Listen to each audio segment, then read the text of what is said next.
નમસ્કાર મિત્રો, સર્વને મારા જય શ્રી કૃષ્ણ. મિત્રો, હનુમાન ચાલીસા વાંચતી વખતે આ 7 ભૂલો પણ તમારે નથી કરવાની, નહીં તો તમે બરબાદ થતા વાર નહીં લાગે. બજરંગબલીને પ્રસન્ન કરવા માટે મોટા ભાગના લોકો હનુમાન ચાલીસાનો પાઠ કરે છે. ખાસ કરીને મંગળવારે, શનિવારે હનુમાન ચાલીસાનો પાઠ કરવાથી ઈચ્છિત ફળ પણ મળે છે. હનુમાન ચાલીસા માટે કોઈ ખાસ નિયમોની જરૂર નથી, પણ કેટલીક નાની નાની વાતોનું ધ્યાન રાખવું ખૂબ જ જરૂરી છે. હિન્દુ ધર્મ મુજબ હનુમાનજીની પૂજા કરવાથી શુભ ફળો મળે છે. માન્યતા છે કે તેમની પૂજાથી લોકોની તમામ ઈચ્છાઓ પૂરી થાય છે અને શુભ ફળની પ્રાપ્તિ થાય છે. આ જ કારણે તેમના ભક્તો તેમને પ્રસન્ન કરવા માટે ખાસ ઉપાયો અજમાવે છે. એવી માન્યતા છે, કોઈ ભગવાન હનુમાનજીની પૂજા કરે તે સમૃદ્ધિ, ધન અને સકારાત્મક ઉર્જાથી ભરેલું થઈ જાય છે. હનુમાન ચાલીસાનો નિયમિત પાઠ કરવાથી ભગવાન પ્રસન્ન થાય છે અને તમામ કષ્ટોમાંથી મુક્તિ મળે છે. હનુમાન ચાલીસામાં આશરે 40 ચોપાઈઓ સામેલ છે. એવી પણ માન્યતા છે કે જો કોઈ વ્યક્તિ હનુમાન ચાલીસાનો પાઠ કરતા સમયે તમામ નિયમોનું પાલન નથી કરતો તો તેને પૂજાનું પૂર્ણ ફળ મળતું નથી. તો ચાલો મિત્રો જાણીએ હનુમાન ચાલીસાનો પાઠ કરતા સમયે કઈ ભૂલોથી બચવું જોઈએ. પરંતુ તે પહેલા મિત્રો, જો આજનો આ વિડીયો પસંદ આવે તો વિડીયોને લાઈક કરજો, મિત્રો સાથે શેર કરજો.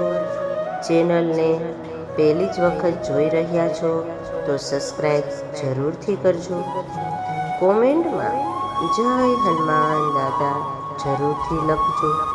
નંબર 1, કોઈ પણ વચ્ચેની ચોપાઈથી પાઠ શરૂ કરવો નહીં. જ્યોતિષ માન્યતાઓ મુજબ જ્યારે કોઈ વ્યક્તિ યોગ્ય રીતે હનુમાન ચાલીસાનો જાપ કરે છે ત્યારે તેને ઘણો લાભ મળે છે. તે જ રીતે તમારે ક્યારેય પણ હનુમાન ચાલીસાનો પાઠ વચ્ચેની કોઈ ચોપાઈથી શરૂ કરવો જોઈએ નહીં. જો તમે હનુમાન ચાલીસા વાંચવા જઈ રહ્યા છો તો તેને એક સાથે પૂર્ણ ક્રમબદ્ધ રીતે વાંચીને જ તે સ્થાનેથી ઉઠવું જોઈએ. ક્યારે પણ વચ્ચેથી કોઈ ચોપાઈથી પાઠ શરૂ ન કરવો. કોઈ પણ પાઠ તમે કરશો તેને સાચા મનથી કરવો જોઈએ, નહીંતર પાઠ કરવાનું ફળ ક્યારેય મળતું નથી. નંબર 2, શુદ્ધ તન અને મનથી પાઠ કરવો માન્યતા. જો તમે ઘરે હનુમાન ચાલીસાનો પાઠ કરો છો તો હંમેશા શુદ્ધ તન અને મનથી મંદિરમાં દીવો પ્રગટાવી હનુમાનજીનું ધ્યાન કરીને પાઠ કરવો જોઈએ. નંબર 3, તામસિક ભોજન અને દારૂનું સેવન. જો તમે હનુમાન ચાલીસાનો પાઠ કરો છો તો ખાતરી કરો કે ભૂલથી પણ તામસિક ભોજન કે દારૂનું સેવન ન કરો. આવું કરવાથી તમે હનુમાનજીના ક્રોધના પાત્ર બની શકો છો.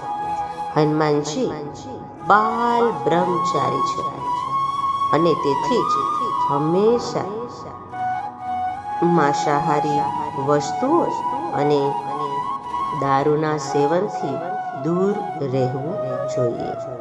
તો જ તમને પૂજાનું ફળ મળશે. નંબર 4, કોઈ સાથે કારણ વગર ઝઘડો ન કરો. જો તમે હનુમાન ચાલીસાનો પાઠ કરો છો તો ધ્યાન રાખો કે તમે ભૂલથી પણ કોઈ નિર્દોષને ન સતાવો અને કોઈ સાથે કારણ વગર ઝઘડો ન કરો.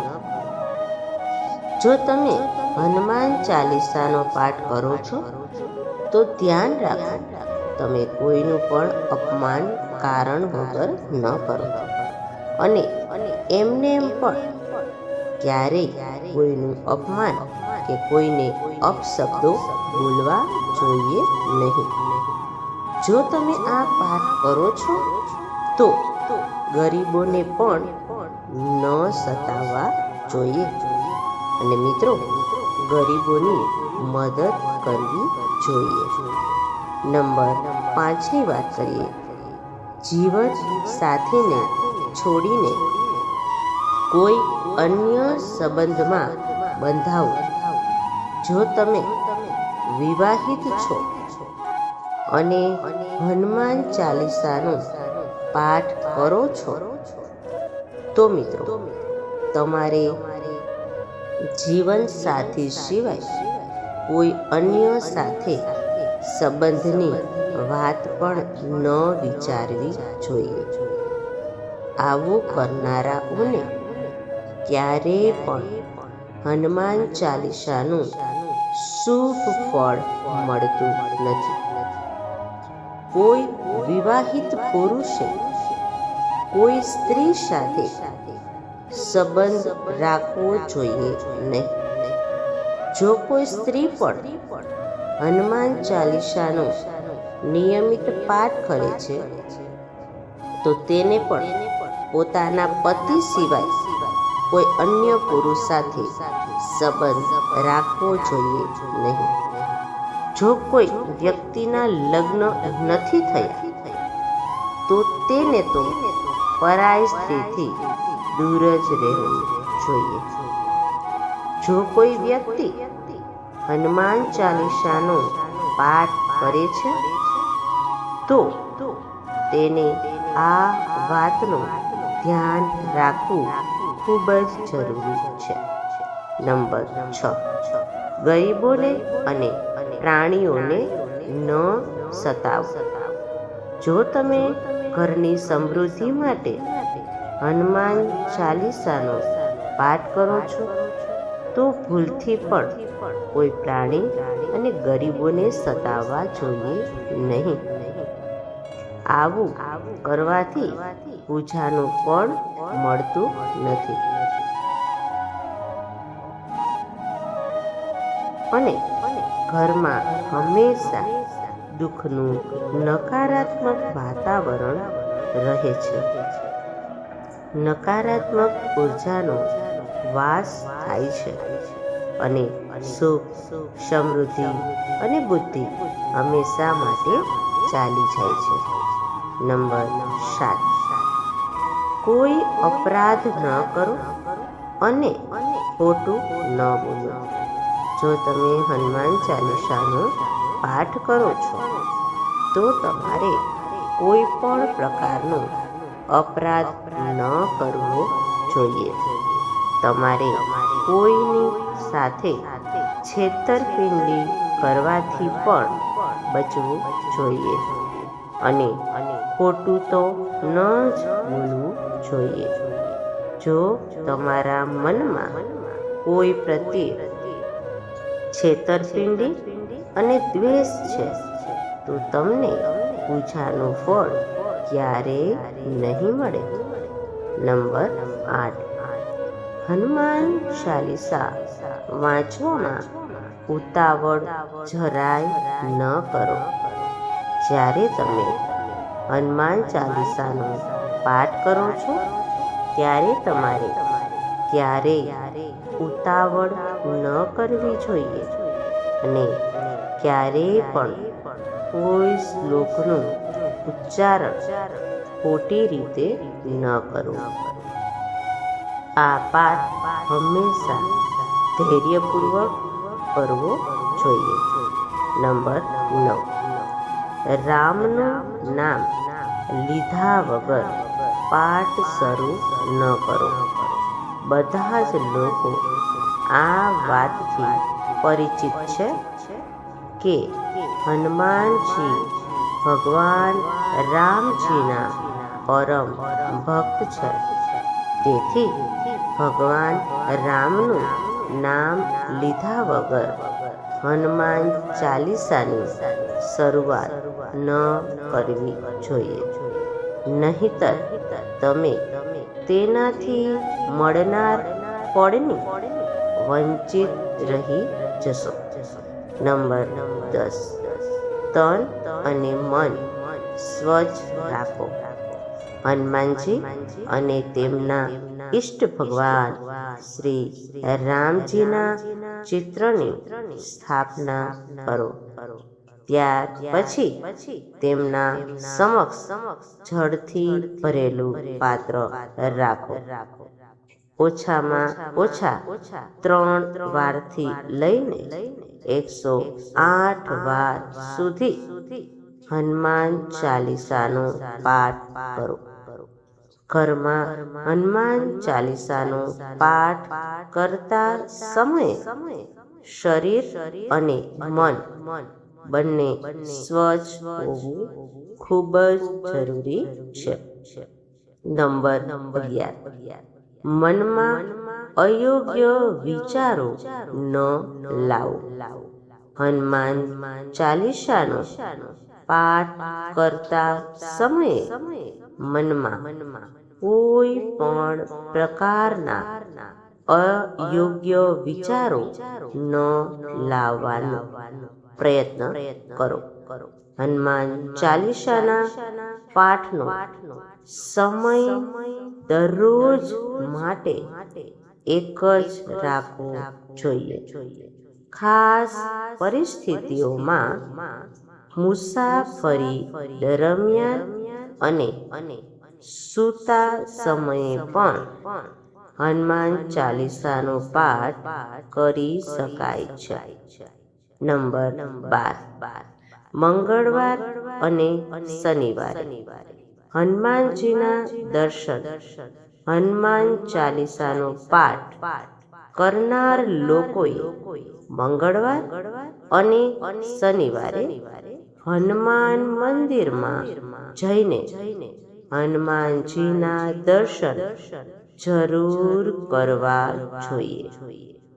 જો મિત્રો મંગળવાર અથવા તો શનિવારે હનુમાન મંદિરમાં જઈને તેમની સામે ઘીમાં દીપક પ્રગટાવીને ત્યાં જ બેસીને હનુમાન ચાલીસાનો પાઠ કરવામાં આવે તો મોટામાં મોટા કષ્ટ દૂર થાય છે. નંબર 13, ક્યારેય ખોટી સંગતમાં ન રહો. જો તમે હનુમાન ચાલીસાનો નિત્ય પાઠ કરો છો પણ ખોટા લોકોની સંગતમાં બેસો છો અને તેમના ખોટા કામોમાં સહભાગી બનો છો તો મિત્રો તમારું પતન નિશ્ચિત છે. આ માટે આવા લોકોથી દૂર જ રહો. નંબર 14, જ્યોતિષ શાસ્ત્ર મુજબ મંગળવારના દિવસે 3 વખત પાઠ કરવો ખૂબ જ શુભ માનવામાં આવે છે. જ્યારે પણ તમે પાઠ કરો તો સૌથી પહેલા એક પાત્રમાં જળ ભરીને રાખો. પછી જ્યારે હનુમાન ચાલીસાનો પાઠ પૂર્ણ થઈ જાય તો તે જળને ગ્રહણ કરો. આથી તમને લાભ તો મળશે જ, પણ હનુમાનજી પણ તમારી ઉપર પોતાની કૃપા કરશે. નંબર 15, સૂતક કાળ પરિવારના કોઈ સભ્યનું અવસાન થાય ત્યારે ત્યાં સૂતક કાળ માન્ય રહે છે. જ્યાં સુધી આ સૂતક કાળ રહે ત્યાં સુધી હનુમાનજી સહિત કોઈ પણ અન્ય દેવી દેવતાઓની પૂજા નથી કરવી. આ દરમિયાન મંદિરમાં પ્રવેશ પણ ન કરવો. તો મિત્રો, જો તમને આજનો આ વિડીયો પસંદ આવ્યો હોય તો મિત્રો વિડીયોને એક લાઈક જરૂર કરજો. મિત્રો સાથે શેર કરજો. કોમેન્ટમાં જય બજરંગબલી જરૂરથી લખજો. અને જો અમારી ચેનલને પહેલી જ વખત જોઈ રહ્યા છો તો ચેનલને સબસ્ક્રાઇબ જરૂરથી કરજો, જેથી નવા વિડીયોની નોટિફિકેશન તમને મળતી રહે.